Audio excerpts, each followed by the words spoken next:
Martín Lutero fue el autor de la Reforma. Y hay 5 frases importantes en la Reforma, que es solo la Escritura, solo la fe, solo la gracia, solo Cristo y solo a Dios la gloria. 5 frases que resumen lo que era la teología reformadora, la teología de la Reforma. Estas 5 frases fueron dichas por los reformadores iniciales realmente. Vinieron después, estas frases nacen después por otra persona que se pusieron a estudiar la Biblia teológicamente y se percataron, se dieron cuenta que eran frases que venían del latín y que se usaban en el principio y que eran muy fáciles de usar para recordar que fue Lutero quien enfatizó este movimiento de la Reforma. Vamos a sintetizarla brevemente así.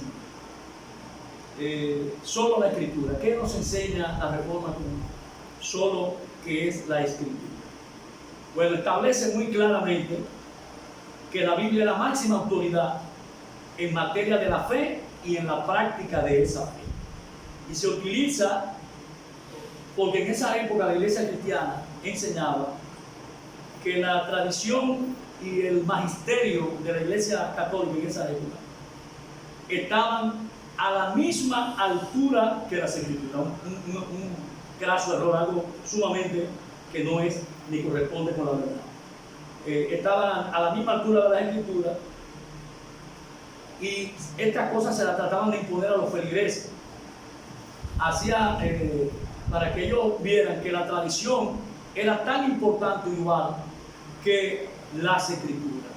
Martín Lutero lo rechaza porque él planteó que realmente no era así. Las Escrituras estaban por encima de cualquier proceso o tradición que pudiera implantar las autoridades eclesiásticas.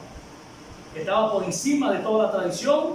La Escritura era el único que podía atar la conciencia del hombre de manera universal. No hay otra forma. Es la Escritura la que nos lleva a través de la mente y la conciencia para eso. Gloria a Dios. El diablo no se sale con la suya. Bendición. Que tan blanco.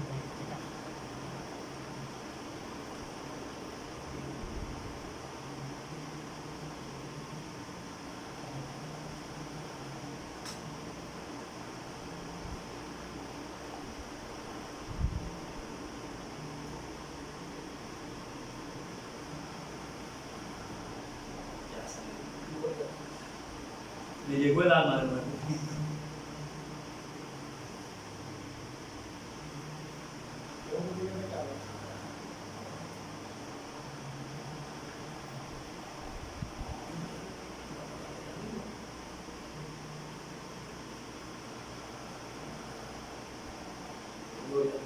Entonces tomamos quitar esto.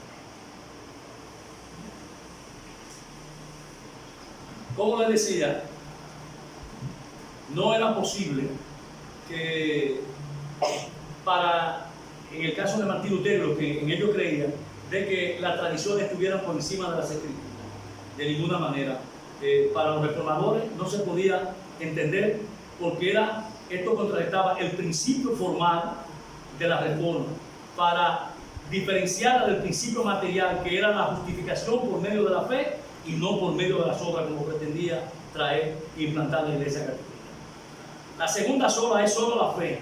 Esta clara dice que la salvación es solo por medio de la fe, no por obra, como Roma entendía que el bautismo le podía traer salvación, que las obras bien inclinadas del hermano le podían traer salvación. Acuérdense de la famosa indulgencia donde se compraba la salvación de los familiares con dinero y todo ese tipo de cosas, los sacramentos. Yo entendía que el bautismo, esas cosas podían traer salvación, y es totalmente errada a lo que plantea la palabra de Dios. Efesios 2, 8, 9 dice: porque por gracia sois salvos por medio de la fe, y esto no es un don nuestro, es un don de Dios. ¿Para qué? Para que nadie se gloríe.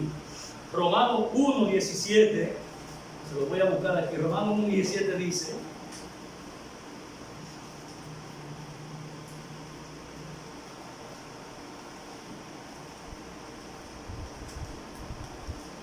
Porque en el Evangelio la justicia de Dios se revela por la fe y para fe, como está escrito, mas el justo por la fe vivirá. Eso dice el versículo 17 del capítulo 1 de Romanos.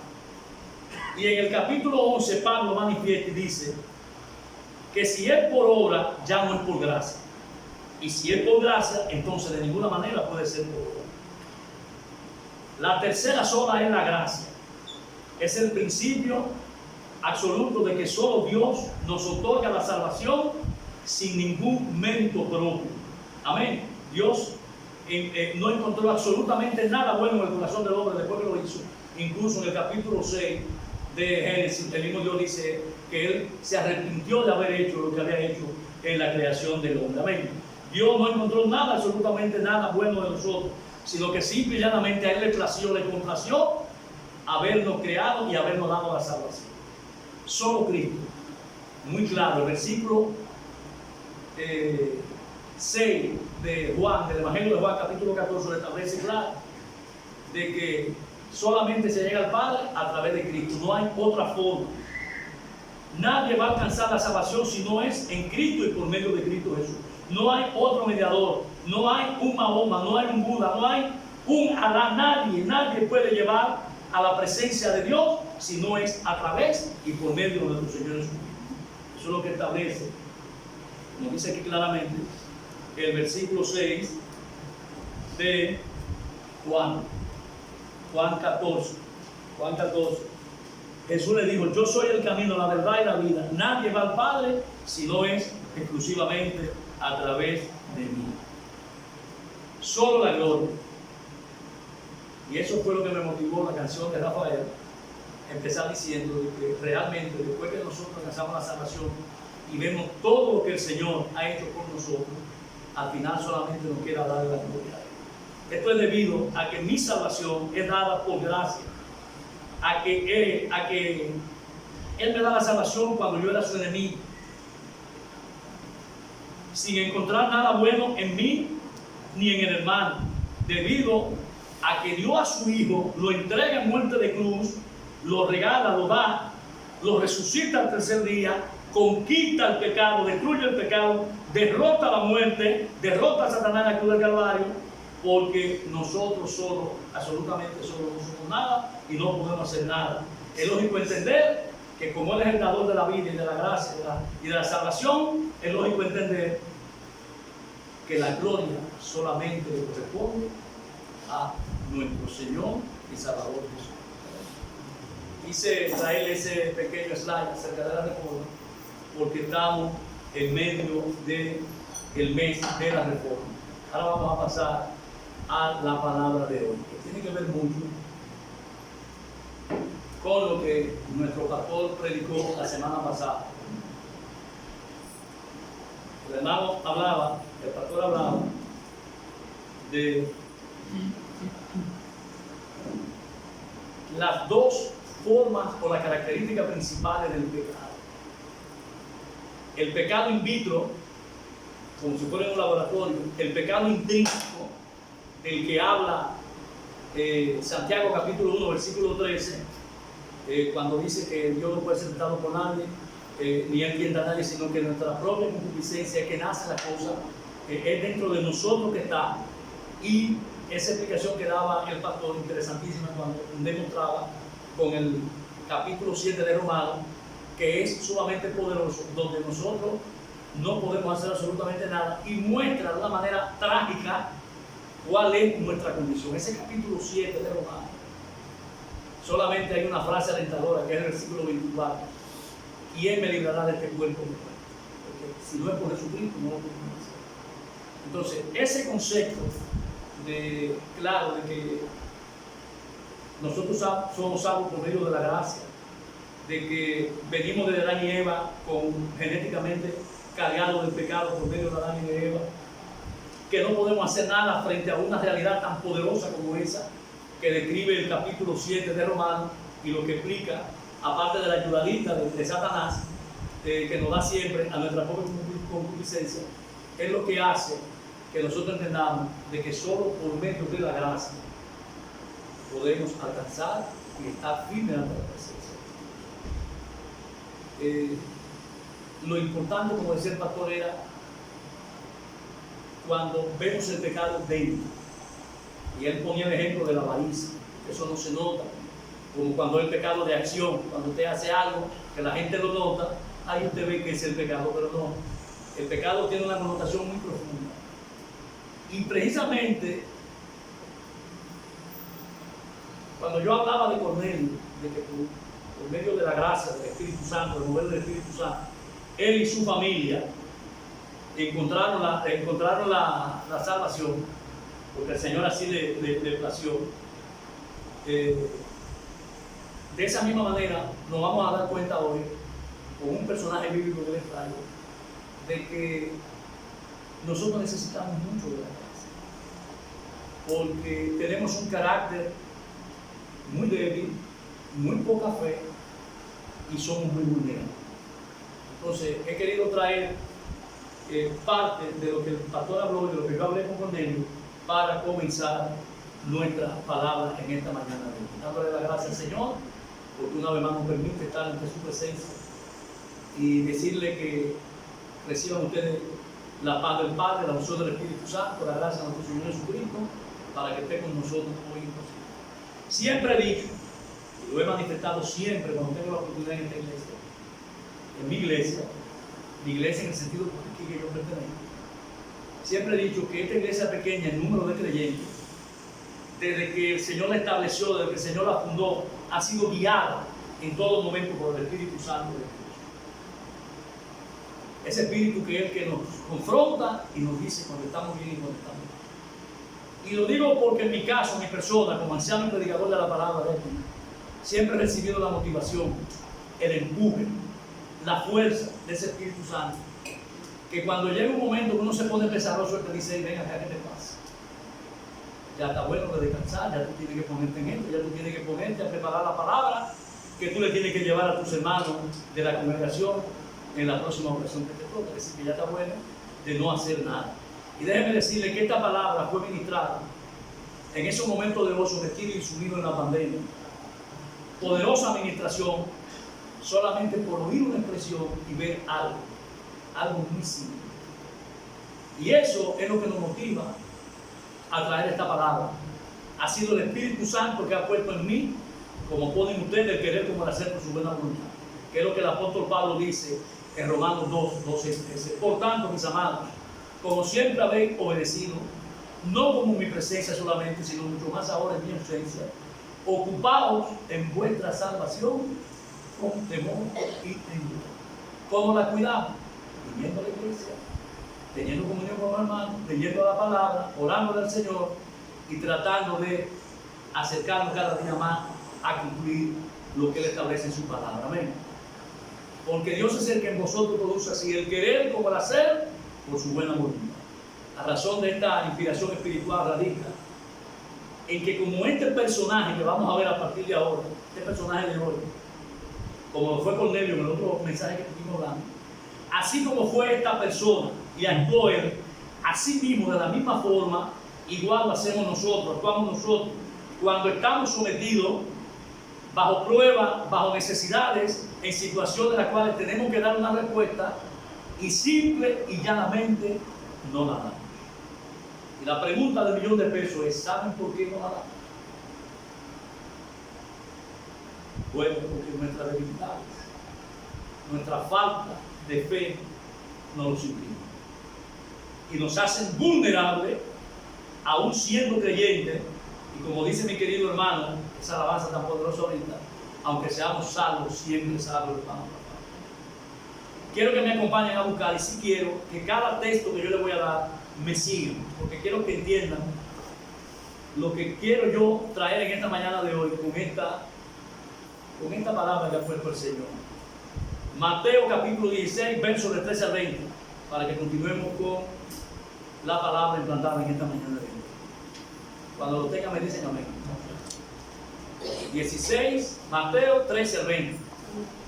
Dice la palabra que viniendo Jesús a la región de Cesarea de Filipo, preguntó a sus discípulos diciendo: ¿quién dice los hombres que es el Hijo del Hombre? Ellos dijeron: uno Juan el Bautista, otros Elías, otros Jeremías o alguno decía que lo fue.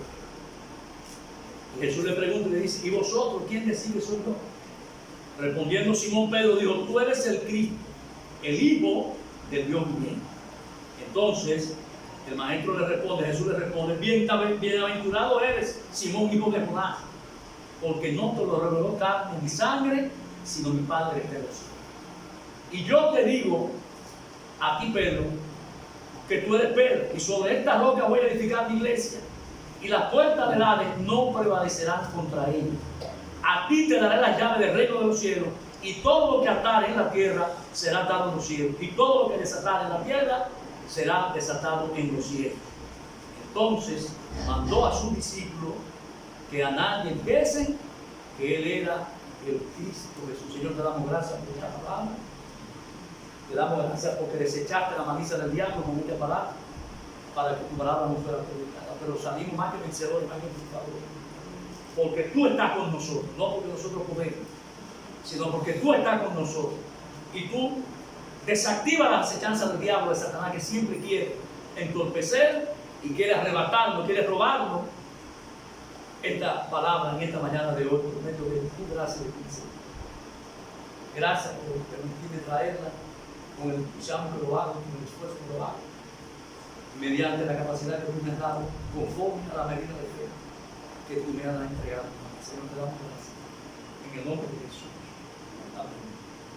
Amén. Seguidores de Cristo, a partir de ahora vamos a ver 7 causales del por qué, al igual que este personaje de hoy, el temperamental apóstol Pedro, todos y cada uno de nosotros, los seguidores de Cristo, somos calificados, somos sellados, somos clamados, al igual que el apóstol Pedro. Mira al que está a tu lado, todos somos como Pedro. Amén. Somos como Pedro. Somos personas débiles, frágiles, que dudamos, que mostramos tener una fe débil o muy poca fe, que somos vulnerables, que somos sensibles a toda acechanza y maquinación de Satanás, que somos susceptibles al tropiezo, que nos caemos frente al pecado. Y en cuanto al trato y al amor hacia los hermanos, también con ellos se nos dificulta otorgar el perdón. Y lo que es peor aún es que muchos caemos en situaciones de prueba por nuestra actitud de relegar a un segundo plano al Señor. Cuando negamos con nuestra actitud en algún momento, negamos su palabra, no queremos someternos a su mandamiento, actuamos de forma irreverente y al final, como este personaje de hoy, también podemos muy fácilmente hasta negar su palabra cuando no queremos venir a la iglesia, cuando no queremos coger la Biblia, y hasta su persona, cuando no buscamos su presencia, no ponemos los ojos en Jesús, ni tampoco le oramos. Amén. Por tal razón, es bueno que en esta mañana de hoy pongamos oído y prestar atención a estas 7 causales que muestran de cuerpo entero, al igual que Pedro, que somos seres humanos vulnerables, sensibles, susceptibles, porque caemos y somos levantados por medio de la gracia y la misericordia de un Dios de amor, que por más mala y desastrosa que sea nuestra caída, Él siempre está presto a darnos la restauración, su inmensa misericordia, por medio de su infinito amor y de su oportuno socorro. Amén. Veamos la primera de las 7 causales que nos hacen decir y afirmar, confirmar que cada uno de los seguidores de Cristo que está aquí en esta mañana de hoy somos como Pedro. Dile al que está a tu lado, yo también. Dile al que está a tu lado, yo también soy como un Pedro. ¿Por qué soy como un Pedro? Porque me caigo y el Señor me levanta por medio de su gracia restauradora y por medio de su misericordia. Esa es la fotografía del cuerpo entero de cada uno de los seguidores de Cristo que están en esta mañana. Amén, hermano. Dice el versículo 13 al 17 de esta parte central de la palabra: viniendo Jesús a la región de Cesarea de Filipo, preguntó a sus discípulos diciendo: ¿quién dicen los hombres que es el Hijo del Hombre? Ellos dijeron: uno Juan el Bautista, otro Elías, otro Jeremías, alguno de los profetas, decían. Y él le dijo: ¿y vosotros quién decís que soy yo? Respondiendo Simón Pedro dijo: tú eres el Cristo, el Hijo del Dios viviente. Entonces le responde Jesús: bienaventurado eres, Simón, hijo de Jonás, porque no te lo reveló carne ni sangre, sino mi Padre que está en los cielos. Primera poderosa reflexión en esta mañana de hoy. Seguidores de Cristo, cuando nos adentramos y tratamos de profundizar en este texto, si usted lo hace en su casa, no le va a caber la menor duda, como no me culpo a mí, de que nosotros, igual que el apóstol Pedro, cuando venimos a los pies del Señor, oigan bien, confesamos con nuestra boca que Jesucristo es el Señor y que somos salvos por medio de su sacrificio, de su lavamiento de sangre, de su purificación de pecado, por medio de su preciosa sangre. Lo que estamos reconociendo y certificando es lo mismo que dice el apóstol Pedro. ¿Qué dice Pedro aquí? Bueno, Simón Pedro dijo en el texto: tú eres el Cristo, el Hijo del Dios viviente. Y es el mismo Señor el que le confirma que esa gran verdad viene no por la carne, porque lo que nacido de la carne, carne es, y lo que nace del Espíritu es del Espíritu, sino por el Espíritu del Padre, que fue quien se lo reveló, su Santo Espíritu, a Pedro. Eso no es dado por lo material ni lo carnal, simple y llanamente por lo espiritual. Amén. Todos aquí, hermanos, hemos hecho lo mismo. Cuando venimos a los pies de Cristo Jesús, reconocemos que es el Señor para nosotros y para la gloria del Dios Padre. Por eso digo que todos aquí en esta mañana de hoy somos como Pedro. Y hasta aquí todo está muy bonito, todo parece muy bien, porque estamos reconociendo de que el Señor es nuestro Señor y que Él es quien nos dio salvación y quien nos dio vida eterna. Amén. El problema viene y es, como dijo el Señor, y ahora es, cuando los verdaderos adoradores me van a adorar en espíritu y en verdad. El problema viene y es, y ahora es, cuando nosotros nos hacemos esta pregunta. Y la pregunta es: ¿qué pasa? ¿Qué pasa cuando transcurre el tiempo caminando con el Señor y empiezan las pruebas y la necesidad a confrontar nuestra naturaleza espiritual, nuestra naturaleza pecaminosa, nuestros deseos carnales y materiales? No sucede y nos ocurre igual como le sucede a Pedro. Cuando enfrentamos momentos de tensión y prueba, a nosotros nos pasa exactamente, matemáticamente igual que a Pedro. Vamos a empezar a confirmar. Mateo 14, capítulo 14, versículo del 22 al 33 dice: enseguida Jesús hizo a sus discípulos entrar a la barca e ir delante de él al otro lado de la ribera, al otro lado del río. Entre tanto que él despedía a la multitud. Despedido de la multitud, subió al monte a orar aparte. Y cuando llegó la noche, estaba allí solo. Y ya la barca estaba en medio del mar, azotada por las olas, porque el viento era contrario. Mas la cuarta vigilia de la noche, Jesús vino a ellos andando sobre el mar. Andando sobre el mar.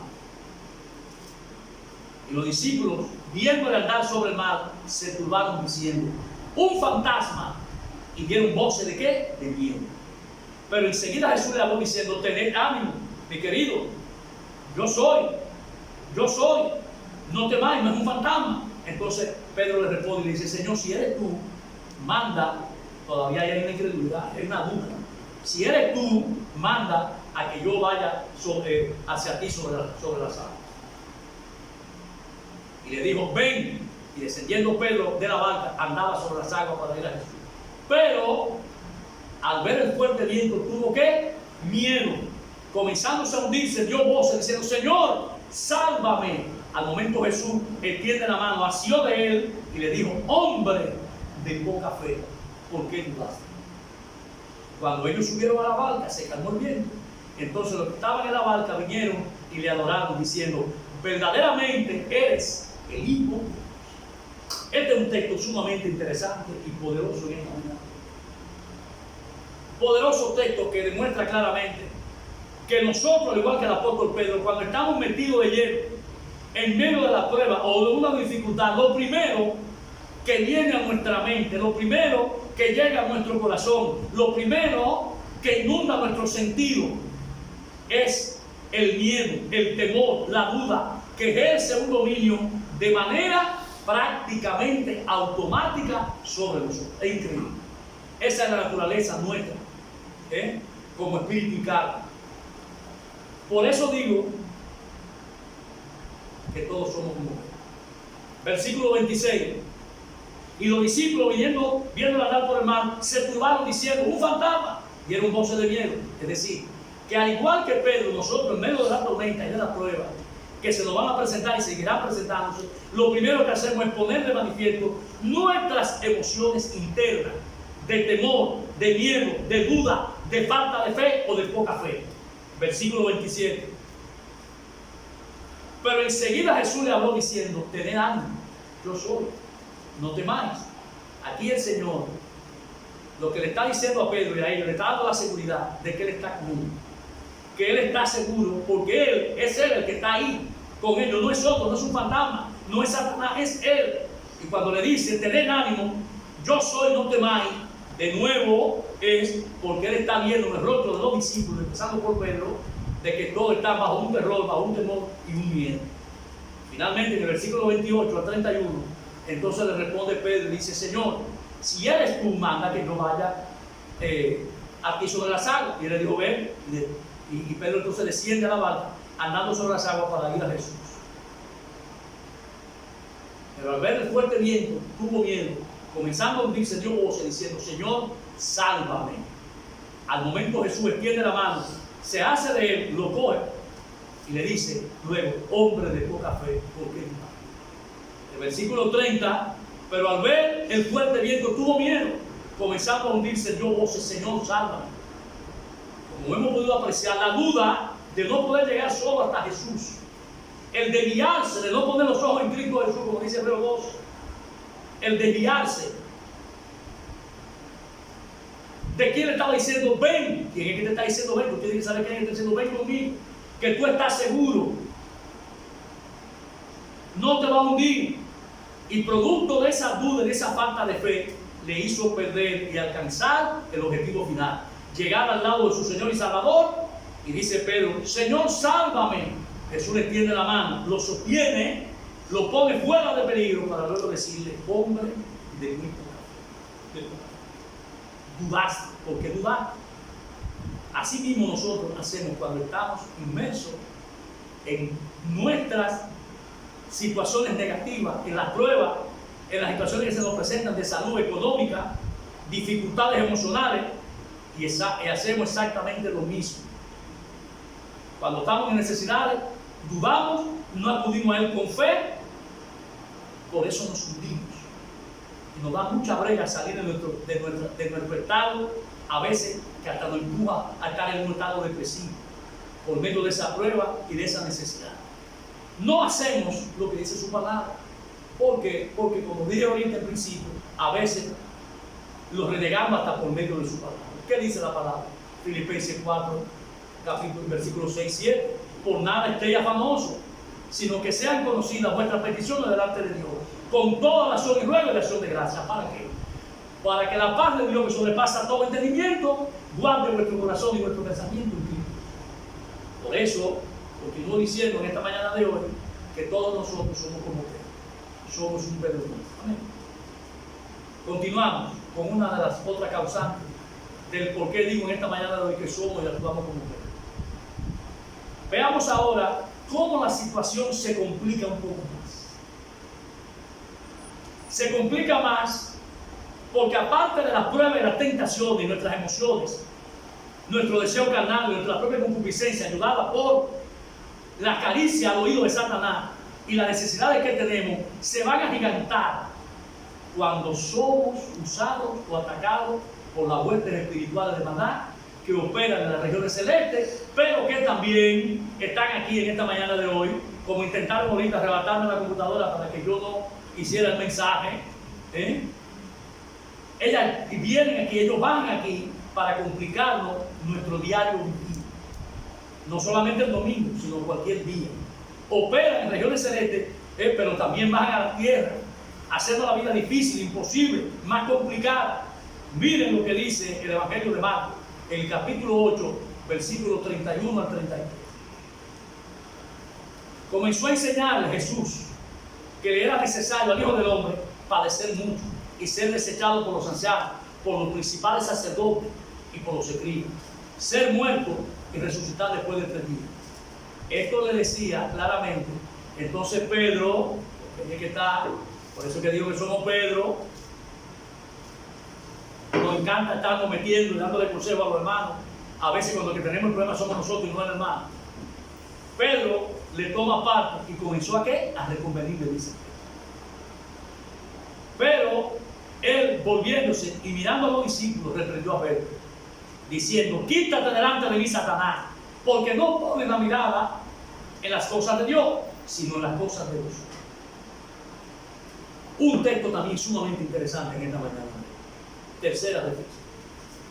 Aquí hay algo sumamente poderoso e interesante, es el hecho de que Satanás nos desvía de todas las cosas espirituales para que no nos fijemos, para que nos fijemos en las cosas materiales y en las cosas de este mundo. Él es experto en eso, en distraer nuestro sentido para que estemos sujetos a la carne y a las cosas de este mundo. Observemos pues, miren hermano, este pasaje es interesante por lo que dice la preeminente, donde vemos a Marcos sintetizando la confirmación por parte de Pedro de que Jesús es el Hijo de Dios. Dice el versículo 27 a 30, del 31 al 33 del texto, que es la tercera causal que yo le hablé ahorita. Y es interesante porque aquí vemos la reprimenda de Jesús a Pedro cuando le dice: quítate delante de mí, Satanás.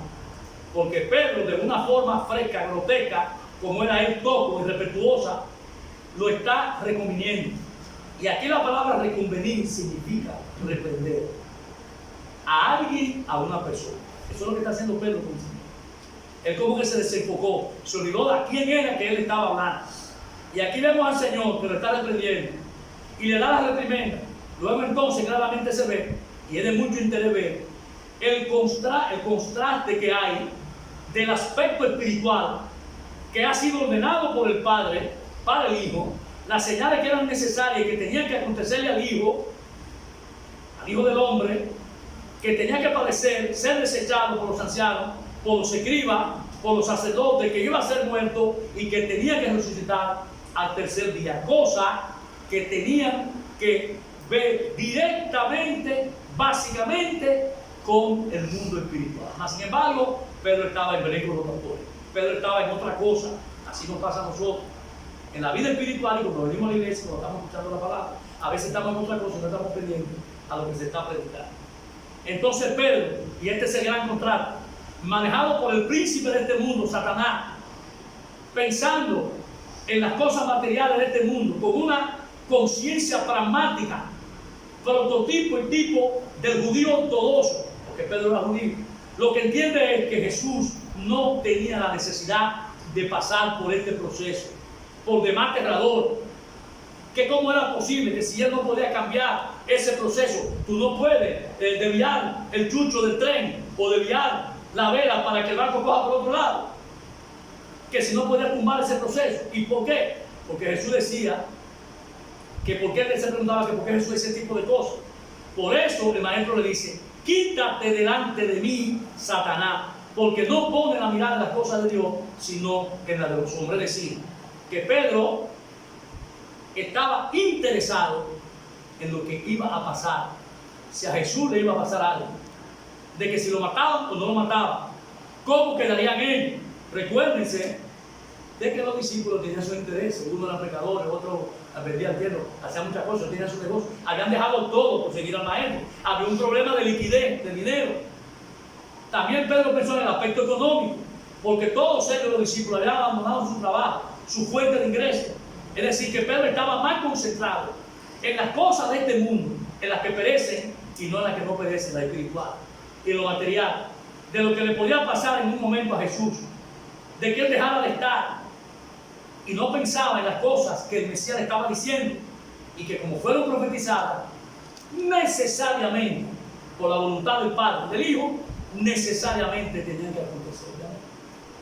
Cuando observamos la pobre venente y la más abajo, Jesús se lo confirma y le dice: si alguno quiere venir en pos de mí, niéguese a sí mismo y tome la cruz y siga. Es decir, óyeme bien, Pedrito, si tú lo que estás pensando es las cosas de este mundo, como nos pasa mucho de nosotros, y te está como desubicando, te está dejando de usar el diablo para no entender lo que yo te estoy diciendo en esta mañana de hoy, seguidor de Cristo, Entonces te digo claro, de que si tú no quieres venir en pos de mí, si quieres venir en pos de mí, tienes que necesariamente negarte a ti mismo, tomar tu cruz y seguir. Amén.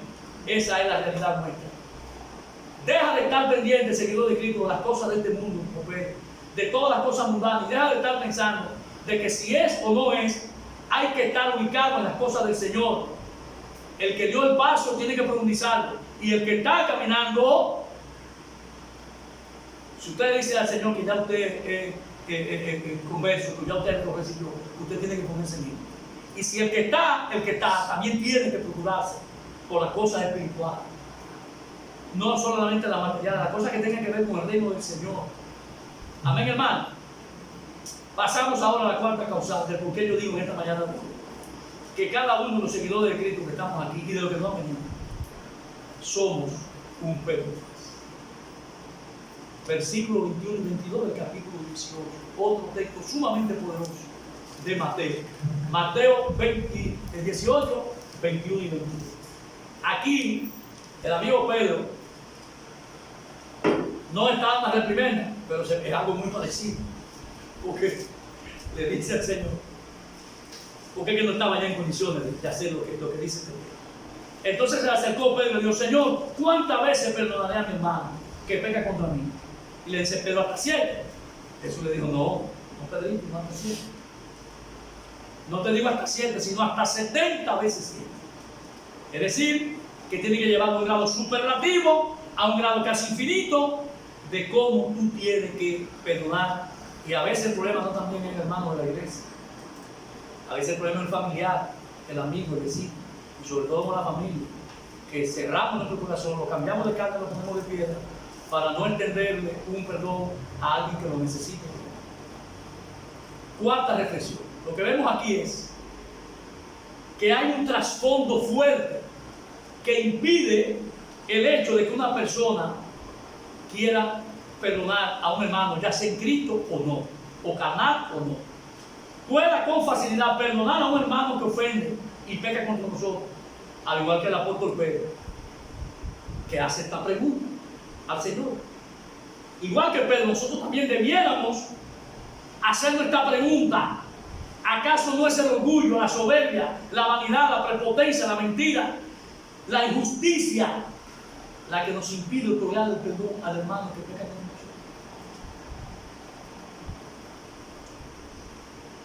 Cuando buscamos la razón para no perdonar, de seguro que brota una de estas cosas hermosas que le acabo de decir. Amén. Una de estas características de un carácter vulnerable y de un carácter débil. Característica o causante de que nos adornan, aún siendo cristiano, salvo, siempre salvo, o que usted sea un impiazo del diablo, al final, como quiera, siempre va a pasar lo mismo. Amén. No es menos cierto que quien está detrás de la logística de no perdonar por medio del orgullo, de nuestras miserias humanas, como yo digo muchas veces aquí en este púlpito, de nuestra propia concupiscencia y de la maquinación del príncipe de mentira, el de la mentira, el de la maldad, el de la discordia, el príncipe de este mundo, Satanás, quien es que domina los aires de este mundo. A él se le dio la potestad para manejar este mundo. Aunque él está ya detonado, pero por eso te va a hacer la vida imposible. Él no quiere que entre nosotros haya coinonía y que profesemos el amor de Cristo Jesús. Al igual que Pedro, al igual que nosotros, hace esta pregunta. Porque su orgullo e intolerancia llegan a un límite donde él no está dispuesto a seguir dándole perdón al que lo ofende. Y por esa similitud de Pedro con esta pregunta al Señor, hay una similitud con nosotros. Y por eso es que digo, y sigo diciendo en esta mañana de hoy, que todos los que estamos aquí somos con el perdón. Adelantamos y estamos en tiempo. Poderoso es el Señor de anestesiarlo a ustedes con esta poderosa palabra, que ni cuenta se den por lo interesante que es. Estamos en tiempo, hermano. Pasamos ahora a la quinta causal de nuestro mensaje de hoy, titulado Todos somos como Pedro. Y con esta quinta causal pasamos a la última parte de la palabra encantada. Todos somos Pedro. Sí, hermano. ¿Por qué todos somos Pedro? Porque esa es nuestra realidad. Creemos en Cristo creemos en su salvación, somos atacados por las maquinaciones de Satanás, tenemos miedo, dudamos cuando estamos inmersos, no solamente en delito de pecado, cuando estamos metidos en tormenta, en la batalla, no perdonamos con facilidad, no queremos perdonar, y aunque renegamos, también renegamos su palabra en la persona de Cristo, aún así, aún haciendo eso como lo hizo Pedro, Él nos restaura por su infinita misericordia y nos ordena trabajar en la obra por medio de la predicación de su palabra en todas las naciones, como estamos haciendo nosotros aquí en el ensancho Sama, en la iglesia de los Sepulcros. Mateo 26, versículos 69 al 75.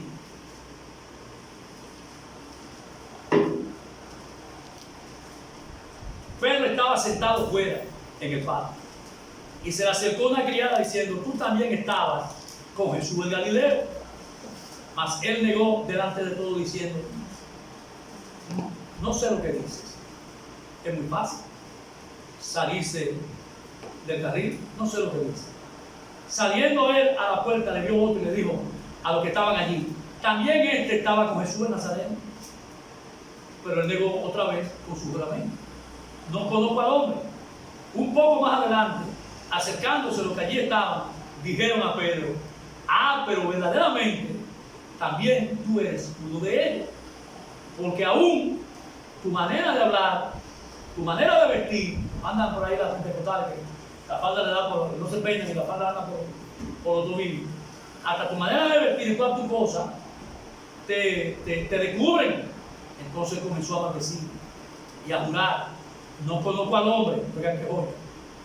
Y enseguida cantó el gallo. Entonces Pedro se acordó de la palabra de Jesús, que le había dicho: antes que el gallo cante, antes que cante el gallo, me negará. Saliendo fuera, lloró amargo.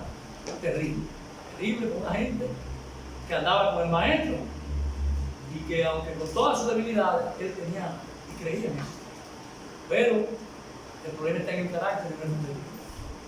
Esta alegación, mis queridos hermanos seguidores de Cristo, de Pedro, muestra lo vulnerable de nuestro carácter y de nuestra personalidad, de manera muy especial en los momentos donde tenemos que tomar decisiones fuertes, decisiones trascendentales, seguir o no, apoyar o no, estar en la obra o no de la persona que lo ha dado todo a cambio absolutamente de nada que tú hayas hecho. ¿Por qué? Porque nuestras mejores obras para el Señor son como trapos de inmundicia. Nosotros nunca hemos hecho nada bueno, como yo dije ahorita, con la gracia y con la gloria de Dios, porque Él nos da todas las cosas y porque por gracia es que estamos aquí. No merecemos nada. La dádiva, el regalo perfecto. El Padre, entregando la cruz del Calvario, muere, parten en 1000 pedazos su cuerpo, es derramada su sangre, destruye a Satanás, rompe con el pecado, vence la muerte, para que cada uno de nosotros hoy estemos disfrutando de lo que estamos disfrutando aquí, de esta poderosa palabra que nos enseña que tenemos que cuidar lo que es nuestra vida espiritual, más en lo espiritual que en lo material. Amén. Miren la joya del amigo Pedro. No sé lo que dices, no conozco al hombre, maldecir y jurar, no conozco al hombre. Y finalmente, dice el texto, lloró amargamente. Son expresiones de la parte intrínseca, in vitro, de la vulnerabilidad y de nuestra inestabilidad que hay en nuestro carácter, como hombres y mujeres, cristianos o no cristianos, cuando estamos en momentos difíciles, que atentan contra nuestra integridad. Por eso, como somos inestables, vulnerables ante el pecado, al igual que el apóstol Pedro, es que viene sobre nosotros toda la restauración de la gracia, porque solo por nuestra propia cuenta no podemos hacer nada. Me acuerdo de un mensaje que hizo el pastor, que yo también hice otro muy parecido, porque solo es imposible. ¿Se acuerdan de eso? Hace muchos años. No somos nada, somos débiles de personalidad, de carácter. Caemos muy fácilmente ante la presión del pecado, de serle fiel a Dios, sobre todo con las ofrendas y los diezmos, porque primero miramos para las otras necesidades antes de que pensar de que el Señor necesita para el sostenimiento de esto, y que papá no paga la cuenta tuya ya, porque no era para Pablo, ni es para Jorge, ni es para Fred, es para mantener esto en vida. Todos los días aumentan el agua. Yo me iba a regar, fui a soltar ese Indonesia. Aquí se pagaban 200 y pico pesos de agua. Cuando fui a pagar ayer, porque si se te olvida, te meten 4 veces todo. Ya tienes 600 pesos. Yo no me he ido a protestar porque no me quiero estar con esa gente ahí, por el asunto de la pandemia. Pero una vaina, perdón, es una cosa caótica, que cada vez que va todos los meses y le aumentan el agua a uno. ¿Entiendes? Le aumentan el agua a uno. Pero tenemos que controlar. Serle fiel a Dios. Él va a perdonar todo por su infinita misericordia y su eterno amor. Nosotros fallamos, igual que como Pedro lo negó, al igual que hacemos nosotros, es que somos restaurados, ministrados, confortados, justificados, restaurados, ya que si no es por la gracia sobre nosotros, no podemos hacer absolutamente nada. Pedro lo negó 3 veces. Y la pregunta es, ¿cuántas veces lo habremos negado nosotros? Con nuestra actitud frente al reino del Señor aquí. ¿Cuántas veces lo hemos negado nosotros? Cuando no queremos venir a la iglesia, cuando no queremos ofrendar, cuando no tenemos una actitud con el hermano como debe de ser, porque amar a Dios sobre todas las cosas, el primer mandamiento. Y el segundo, amar a tu hermano como a ti mismo, a prójimo. Pero si tú no amas al hermano, que es el que ve y comparte, y a tu familiar entero, mucho menos no va a amar al Señor que nunca. Amén. Yo lo dejo a tu meditación. Si tú lo has negado en algún momento, no te Pedro. Y te voy a decir algo. Como Él es omnipresente, omnisciente y omnipotente, aunque tú le digas o no le digas, Él sabe si tú lo has negado o no lo has negado. Dios lo sabe. Amén. Hermanos, entramos a la recta final de esta poderosa palabra. Pasamos ahora a la sexta causal del por qué nosotros somos un Pedro más. Veamos lo que dice el Evangelio de Juan en su capítulo 21, versículo del 15 al 19. Ha sido una joya de texto bíblico de educado. Pónganse ustedes en eso, buscar la Biblia para que disfruten de estas cosas. Por eso no soy yo original, pero ustedes tienen el derecho de hacerlo también, porque la Biblia es la misma. Dice el versículo 15 al 19: cuando hubieron comido, Jesús dijo a Simón Pedro: Simón, hijo de Jonás, ¿me amas más que esto? Y le respondió: sí, Señor, tú sabes que está. Y le dijo: apacienta. Poderoso texto, ¿eh? Volvió a decirle la segunda vez: Simón, hijo de Jonás, ¿me amas? Pedro le respondió: sí, Señor, tú sabes que te amo. Y él le dijo: pastorea mis ovejas. Y le dijo la tercera vez: Simón, hijo de Jonás, ¿me amas? Pedro se entristeció de que le dijese la tercera vez: ¿me amas? Y le respondió: Señor, tú sabes todo, creo diciendo, tú sabes que te amo. Jesús le dijo: apaciéntame. Versículo 18. Y este es un texto que yo lo vi en otra dimensión, algo como diferente. No sé si el pastor está cuando lo estaba leyendo. Dice este versículo 18: de cierto digo, que cuando eras más joven te seguía e iba a donde querías, mas cuando ya seas viejo, extenderán tu mano y te seguirá otro y te llevará a donde no quieras. Y me acordé mucho de doña, porque al final de sus días, con el azar de muchos incendios, había que llevar a una mujer tan dueña de sí misma cuando estaba. Y me acordé mucho de ella, porque este texto, aparte de que demuestra, porque eso es lo que está diciendo ahí el Señor,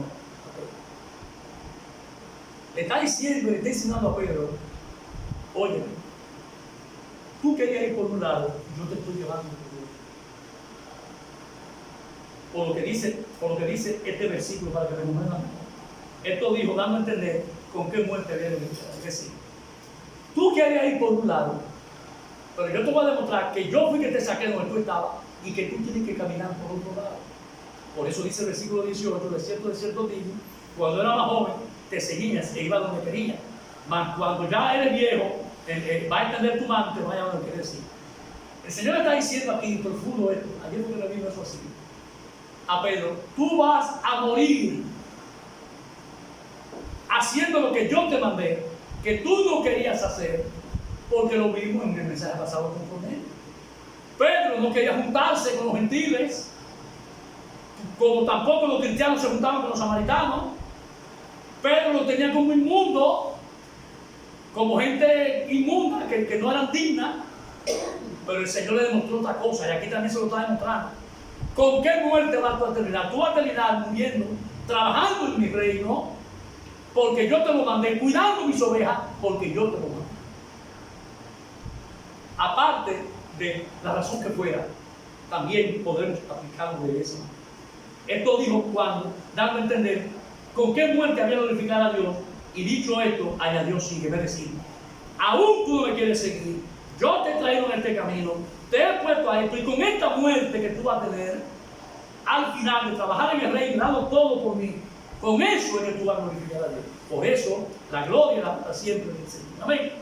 Este texto poderoso de Juan 21, del 15 al 19, la Reina Valera 1960 lo califica con el título de Jesús restaura a Pedro.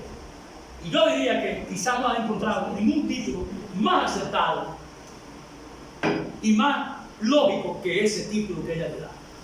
Coincide exactamente con lo que vemos aquí. Es por el hecho de que este mismo Pedro que Jesús restaura aquí, luego de la caída de la negación, es el mismo Pedro que es capaz, en capítulos anteriores, como en el mismo Evangelio de Juan, le dice a Jesús que él está dispuesto a morir por él. Versículo 37 del capítulo 3. Y le dijo Pedro al Señor, ¿por qué no te puedo seguir ahora? Mi vida pondré por ti. Es decir, mi vida la voy a dar. Es el que lo dijo. Le dijo, así que vemos algo importante. Cuando el Señor Jesucristo le pregunta a Pedro, Pedro, ¿me amas? Pedro, ¿tú amas al Señor? Pedro, ¿tú me amas? Lo hace 3 veces con una sola intención. No era reprimir, era restaurar. También lo hace para capacitar, para que Pedro entendiera que el Señor sabe todas las cosas, porque Él es omnisciente, omnipresente y omnipotente. Y que así como Pedro se sentía capacitado y que su fe era tan fuerte y estaba tan poderosamente capacitado y que no lo iba a dejar, mas sin embargo lo dejó. Entonces ahora cuando vemos a Pedro que no se siente en capacidad, pero necesita creer que el Señor sabe todas las cosas y que sabe que Pedro va a tener un ministerio poderoso, sumamente exitoso. Amén. Entonces cuando Pedro se sentía poderoso y capacitado, el Señor le dijo, tú no lo estás, Pedrito, tú todavía tienes la leche, todavía no puedes comer vianda porque te va a dar una cosa mala.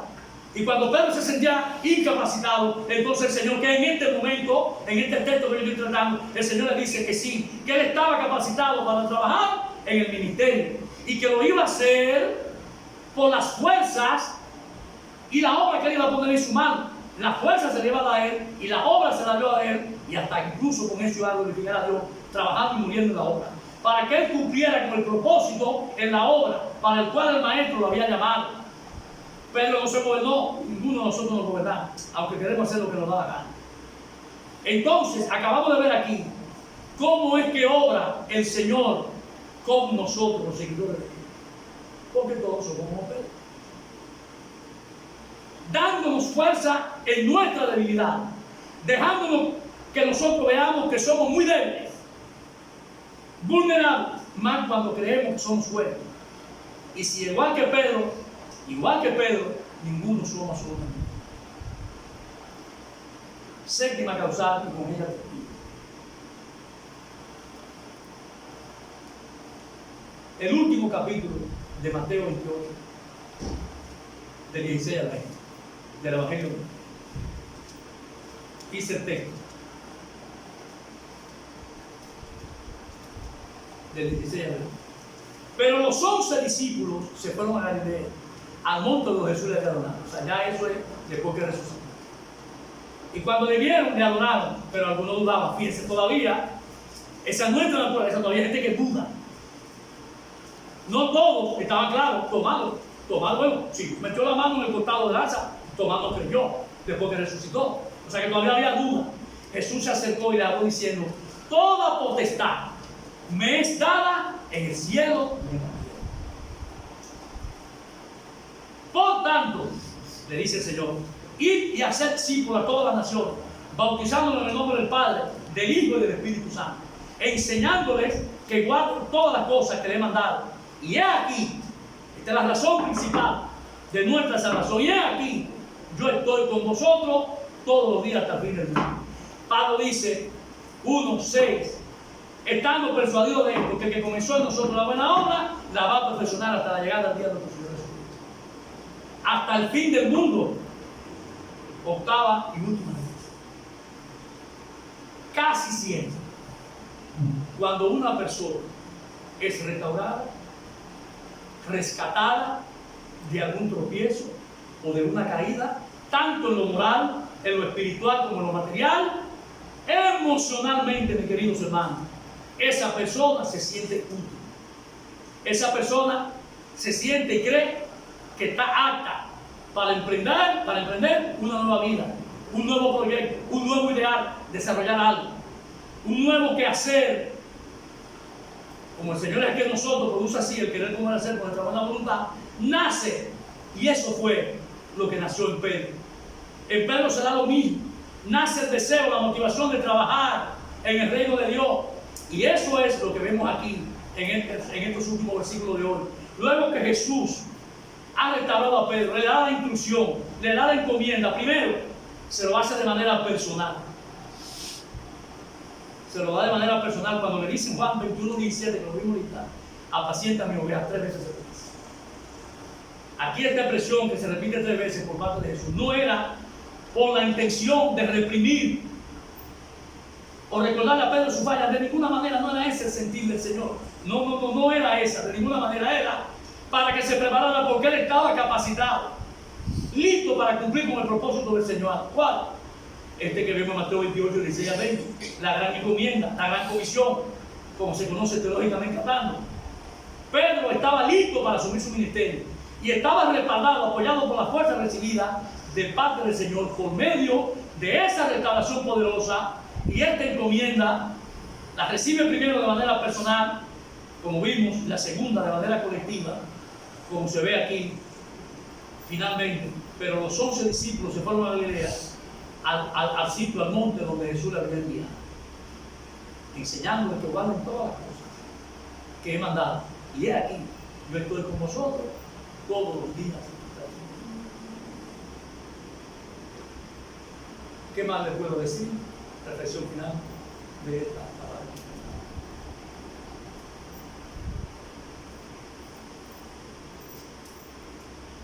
Oigan bien, la soberbia, la vanidad, la insensatez, la prepotencia son, dentro de nuestra personalidad, de nuestro carácter, las causales del conflicto que se contraponen con nuestra humildad, con el corazón contrito y humillado, y con un corazón de carne que el Señor cambió por medio de su gracia. Y le voy a decir algo, eso es así, mi querido. Búsquele el sentido que usted quiere, búsquele la tinta para cargar, pero eso es así. Este personaje de hoy, el gran apóstol Pedro, tosco de carácter, fuerte, imperativo, tuvo la osadía, la aventurada actitud por medio de su carácter traicionero, como muchos de nosotros, y lo hizo muchas veces, y lo hacemos muchas veces nosotros. Fue capaz de reprender a su maestro, a su Señor, a su Salvador, porque precisamente su temperamento, su carácter, lo traicionó muchas veces. No lo dejaba crecer, no lo dejaba llegar a la estatura que el Señor deseaba que llegara Pedro, y que al final, finalmente, Pedro alcanzó. Pero por medio de la fuerza y de la fortaleza que el Señor puso en su mano. Amén, hermano. La vida de este apóstol Pedro, al igual que la del apóstol Pablo, por lo que vivieron y pasaron ambos en su ministerio, necesariamente son para nosotros no solamente un ejemplo, sino también un estímulo para la vida de un creyente, pero no de un creyente ortodoxo, sino de un creyente real, genuino, no prefabricado. Amén. A Pablo, después de perseguir al pueblo del Señor, lo tumba del caballo, lo perdona, lo pone estrella ciego, lo pone a pasar, lo perdona, lo restaura y lo pone como el pastor de los gentiles, el hombre que andaba persiguiendo a todos los seguidores. Embajador plenipotenciario de su evangelio por todas las naciones de Asia Menor y donde la chancleta de Pablo pisaron territorio alguno. Pedro por igual, después que lo reprendió y lo negó 3 veces, en 3 ocasiones, lo restaura, le encomienda junto con sus discípulos hermanos la gran tarea evangelizadora de evangelizar todas las naciones. Y en la misma medida en que tanto Pablo como Pedro, nuestro personaje de hoy, se cayeron, tropezaron, también en esa misma medida fueron restaurados por medio de esa gracia infinita restauradora de nuestro Señor Jesucristo. Así mismo también, al igual que Pedro y Pablo, a nosotros nos restaura, porque vivimos de tropiezo en tropiezo, de caída en caída. Se nos da la potestad igual que a ellos de trabajar también en su reino y llevar la palabra por todas partes donde nosotros podamos ir, en el trabajo, en la iglesia, en la creación, en la casa de Dios. Por eso digo y concluyo diciendo que nosotros somos como Pedro, que nos caemos, nos levantamos por medio de la misericordia restauradora de Dios, ese Dios perfecto que es santo, santo, santo, bendito sea su nombre, y que reconoce en todos nosotros los seguidores de Cristo nuestros puntos fuertes, pero que está a nuestro lado por reconocer nuestros puntos vulnerables, nuestra debilidad, nuestra falta de fe o poca fe. Nos da la fuerza, como se la dio a Pedro, y por esa razón concluyo diciendo que todos nosotros somos como el gran apóstol. Se lo dejo de enseñanza para que reflexionen en esta poderosa palabra, porque al final la gloria es de Él y del Señor. Dios lo siga bendiciendo cada día más y más. Saluda a su hermano de allá de lejos y denle un fuerte aplauso al Señor para él.